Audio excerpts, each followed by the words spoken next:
Thank you, Rich. Rich Edson from the White House there.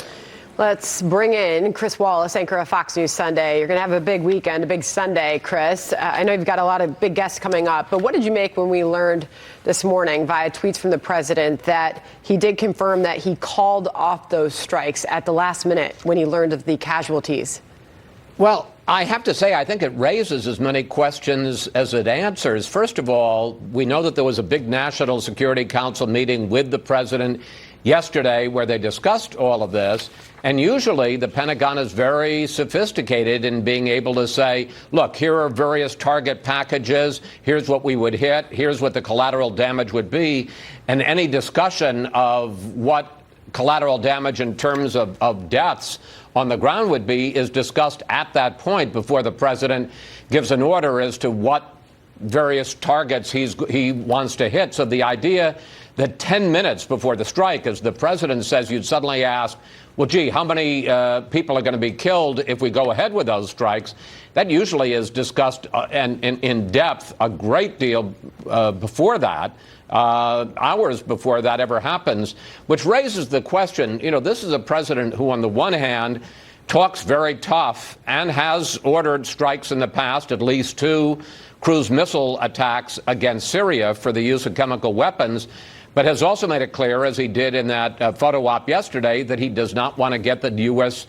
more deeply involved in endless wars, and a war with Iran would be a very ugly and prolonged conflict. So it does raise the question, does the president really have the stomach to launch this kind of attack and get more deeply involved, perhaps, in a confrontation with Iran? What about on the part of Iran, though, Chris? I mean, Lindsey Graham saying that the president didn't bring this on. Iran shot down that unmanned drone over international waters. So Lindsey Graham says that Iran's got to knock this off and that we need to inflict severe pain.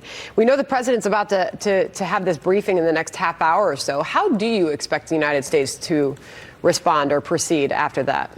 Well, I mean, your initial point is absolutely right, Sandra. It is Iran that shot down our drone. It is Iran that attacked those 2 anchors in the Gulf of Oman last week. So, you know, let's make it clear, they bear responsibility, but the president has to decide how the U.S. is going to respond to that. There's a price to action. And obviously that is the possibility of escalation, the possibility that the Iranians could shoot down a U.S. warplane just as they shot down the U.S. drone.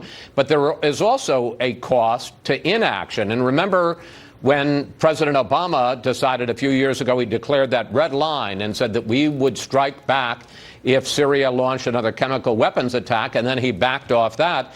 And a lot of people, including Donald Trump as a candidate, and then even as president, said that there was a real cost to that in terms of the U.S. threatening to do something and then not going ahead and doing it. So there's a cost to action. There's also a cost to inaction.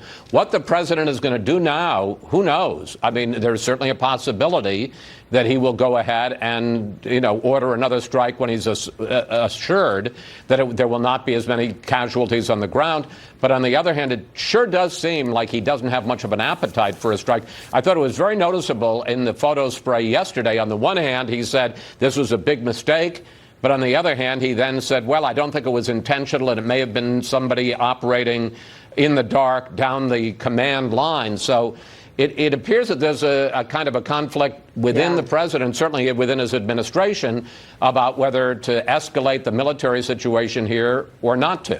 The developments yesterday were fascinating. We'll see what happens this morning in the hours ahead, Chris, and we'll watch your show this weekend. But I want to ask you first about 2020 Democrats. There's been some infighting, particularly surrounding comments that Joe Biden made about